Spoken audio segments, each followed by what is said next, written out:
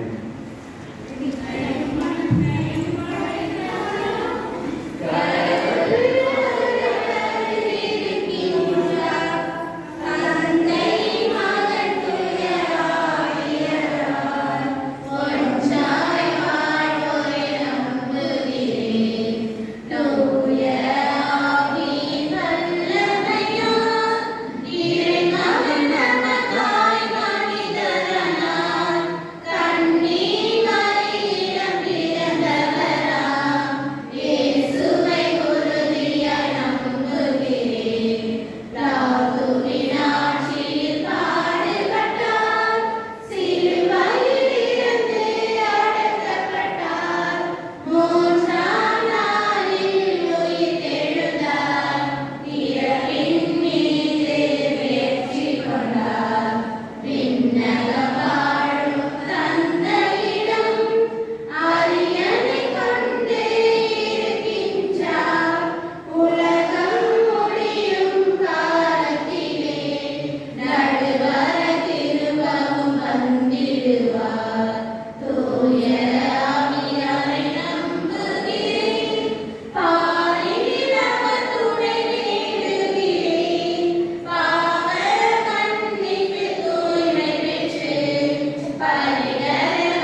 கண்களை மூடி நமது தேவைகளுக்காகவும் திருச்சபை தேவைகளுக்காகவும் நாட்டின் தேவைகளுக்காகவும் நம்பிக்கையோடு கொண்டாடுவோம்.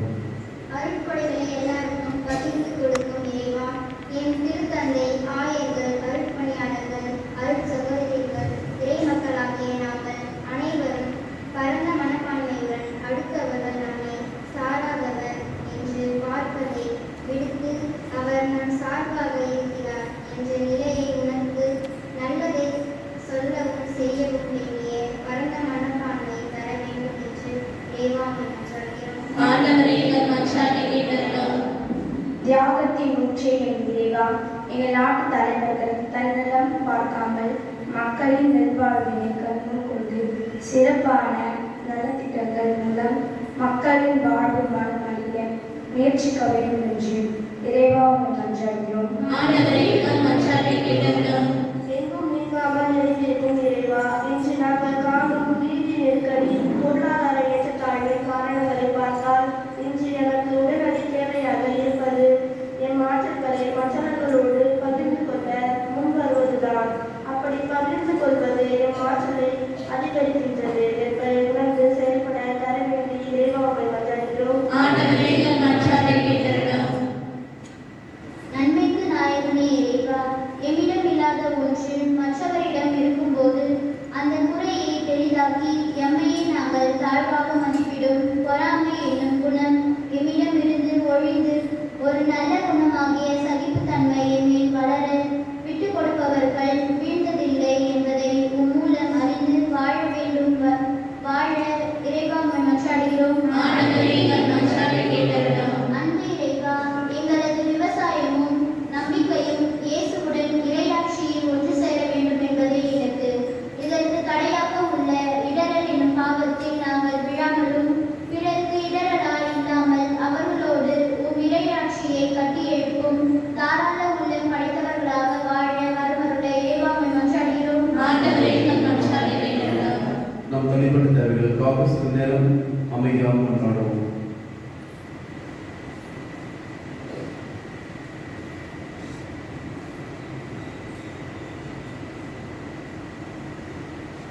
இந்த மன்றாடுகளை எங்கள் ஆண்டவராகிய கிறிஸ்து வழியாக பார்த்து மன்றாடுகின்றோம்.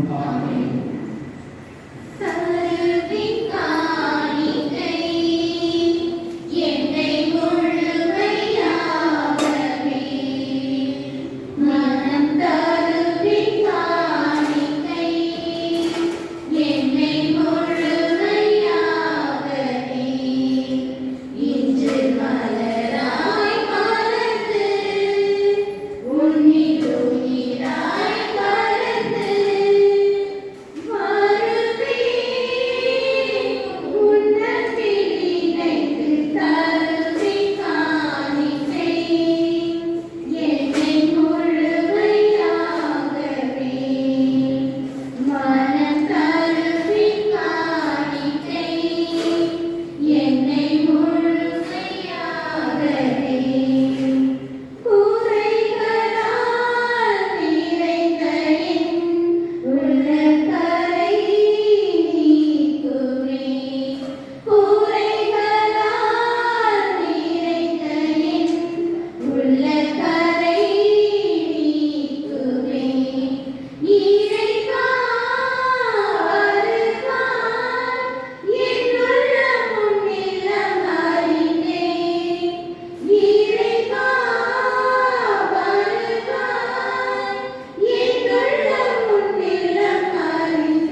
இரக்கமுள்ள இறைவா, நாங்கள் அளிக்கும் இக்காணிக்கை உமக்கு ஏற்றதாக மாறிட உம்மை வேண்டுகின்றோம்.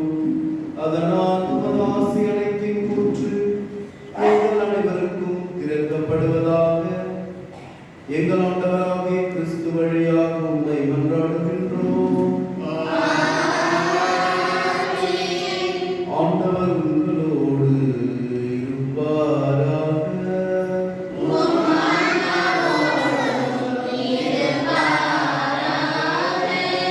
இதயங்களை மேலே எழுப்புங்கள். நம் இறைவனாகிய ஆண்டவருக்கு நன்றி கூறுவோம்.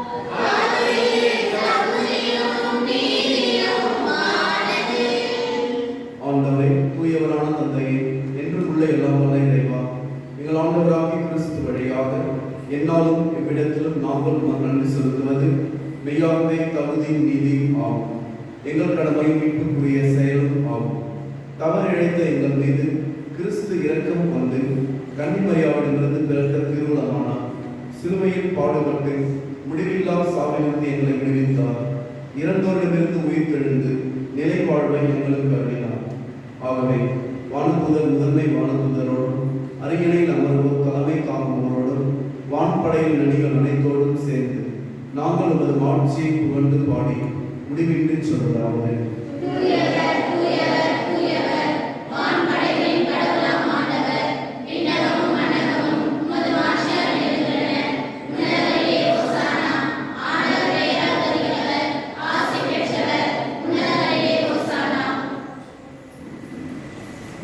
ஆண்டவரே, மெய்யாகவே தூயவர், தூய்மை அனைத்துக்கும் ஊற்று.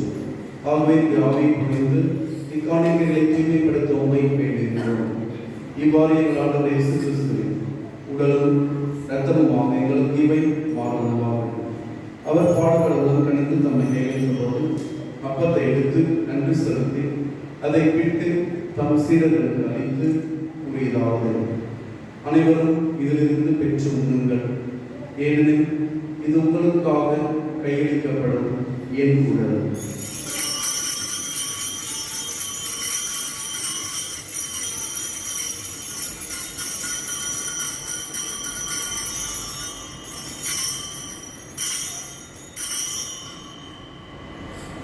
அவனமே இரவு விருந்தை அருந்தியவை கிண்ணத்தையும் எடுத்து மீண்டும் நன்றி கூறி தம் சீடர்களுக்கு அளித்து அவர் கூறியதாவது: அனைவரும் இதிலிருந்து பெற்று பருகுங்கள், ஏனெனில் இது புதிய நிலையான உடன்படிக்கைக்குரிய என் இரத்தத்தின் கிண்ணம். இது பாவ மன்னிப்புக்கென்று உங்களுக்காகவும் பலருக்காகவும் சிந்தப்படும். இதை என் நினைவாக செய்யுங்கள்.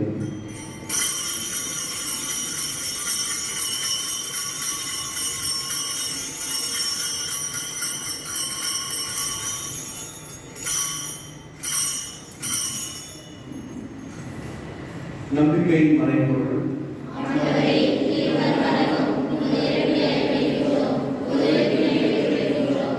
ஆகவே ஆண்டவரை, நாங்கள் கிறிஸ்துவின் இறப்பினையும் உயிர்ப்பினையும் நினைவு கூர்ந்து வாழ்வுதல் ஒப்பத்தையும் மீட்பளிக்கும் கிண்ணத்தையும் ஒப்புக் கொடுக்கின்றோம். உன் திருமுன்னின்று ஊழியில் புரிய தகுந்தவர்களை ஏற்றுக்கொண்டேன். எனவே நன்றி செலுத்துகின்றோம். மேலும் கிறிஸ்துவின் உடலிலும் இரத்தத்திலும் பங்கு கொள்ளும் நீங்களை தூய ஆவியாரோடு சேர்க்க வேண்டும் என உம்மை தாழ்மையுடன் மன்றாடுகின்றோம். ஆண்டவரே, உலகிற்கும் பரவியிருக்கும் உமது திரு அவை நினைவு கூர்ந்தருளும். எங்கள் திருத்தந்தை பிரான்சிஸ்,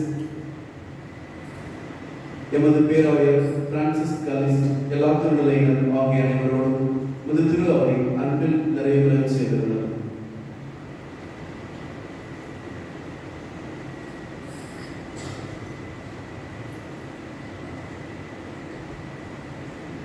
மேலும் உயிர்த்தெழுவது நோக்குடன் துயில் கொள்ளும் எங்கள் சகோதர சகோதரிகளை, இறந்தோர் அனைவரையும் இரக்கத்துடன் நினைவு கூர்ந்து உமது திருமுக ஒளியினுள் ஏற்றருளும்.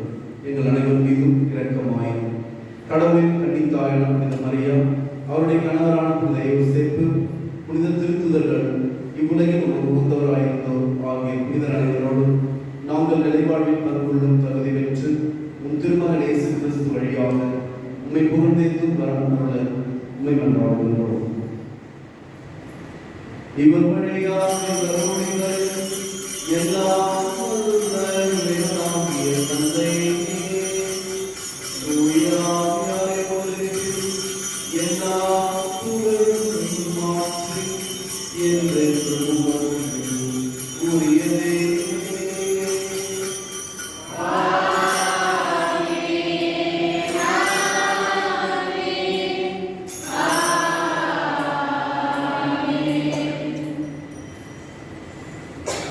நாம் அனைவரும் அடுத்தவர் மீது பொறாமைப்படாமல் நமது செல்வத்தை குறித்து எச்சரிக்கையோடு எதெல்லாம் நம்மை விண்ணகத்திற்கு அழைத்து செல்லுமோ அவற்றை மட்டுமே வைத்திருக்க தேவையான அருளை ஆற்றலை விண்ணக தந்தை நோக்கி நம்பிக்கையோடு கொண்டாடுவோம்.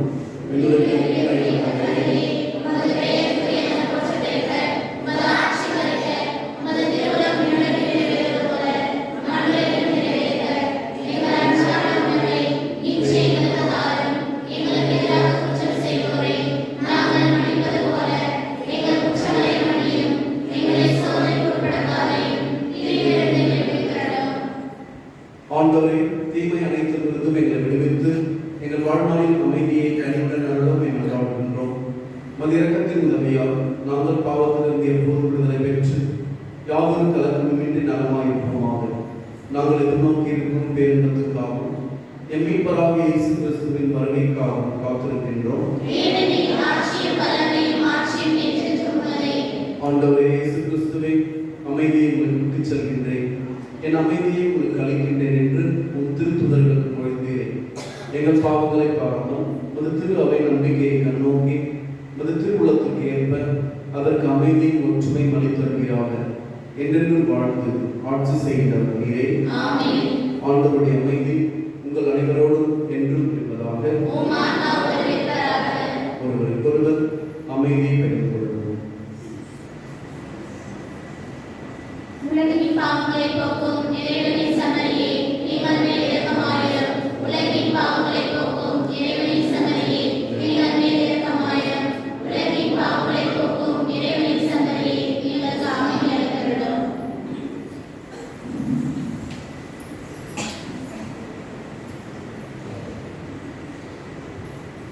இதோ இறைவனின் சமரி, இதோ உலகின் பாவங்களை போக்குகின்றவர். நாம் அனைவரும் இருப்பவர் மீது பொறாமை கொள்ளாமல் நமது செல்வத்தை ஆண்டவரிடம் செல்வதற்கு தேவையான வழிகளாக பயன்படுத்தி அவரை வந்தடைய அழைப்படுகிறார். செமரி இருந்து அழைக்க பெற்ற நாம் அனைவருமே பேர் பெற்றோர்.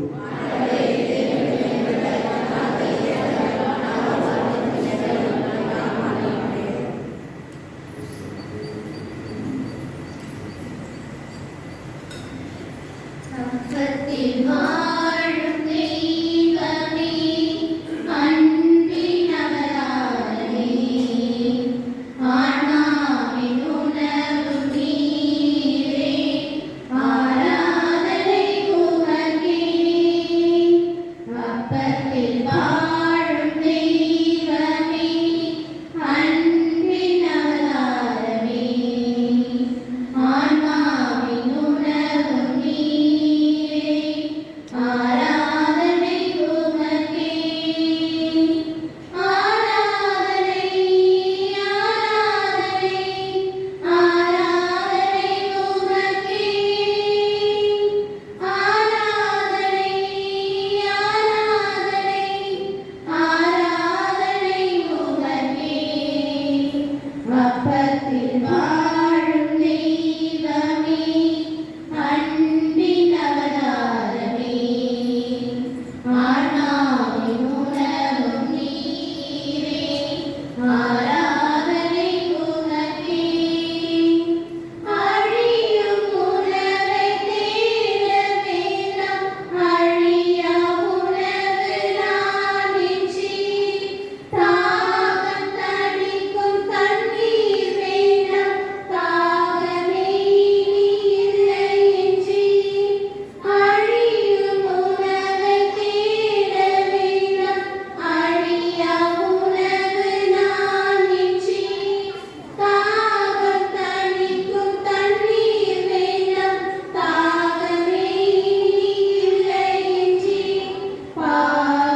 ஆண்டவரே, விண்ணக மறை நிகழ்வு எங்கள் மனதை உடலையும் சீர்படுத்துவதாக.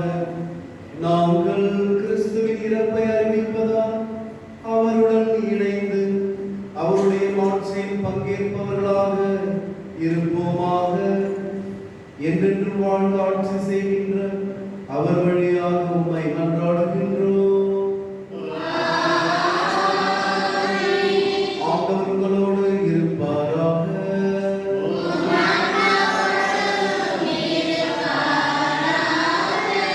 எல்லாம் வல்ல இறைவன் தந்தை, மகன், தூய ஆவியார் நம் அனைவரையும் நிறைவாக ஆசீர்வதிப்பாராக. சென்று வாருங்கள், திருப்பலி நிறைவேற்று.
தந்தை, மகன், தூய ஆவியாரின் பெயர்